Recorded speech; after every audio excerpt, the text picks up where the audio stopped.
March is here, so let's make one of my favorite bulletin boards. This month, we're starting with the white background and lime green border. Since I'm going with a St. Patrick's Day theme, I knew I wanted to add a rainbow, so I went ahead and cut some construction paper into strips and assigned each table a color. Students then used all their little fine motor skills to help me create these chains because their 20 little hands will work way faster than me, and in less than 15 minutes we were able to make all these chains. I then walked around joining each individual one, and in the end we were left with a long chain of each color. And now for the assignment. I always make my copies on construction paper, and students were going to be making a pot of gold during our math lesson.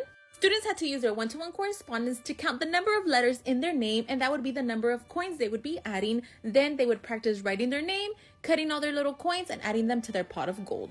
But we couldn't forget about that number recognition, so they also practiced writing the number on their pot of gold, which of course I had to cover with glitter. And now we just put everything together. To make the rainbow, I start with the bottom one and give it the shape that I wanted. After that, all I have to do is lay all the other colors on top, and it's gonna automatically follow the shape that I created.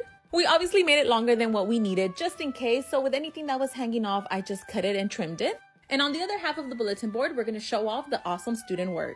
It wouldn't be a bulletin board without a title, so on Canva, I quickly made some letters and printed them on cardstock so I can title our bulletin board, Mi nombre vale oro, my name is worth gold.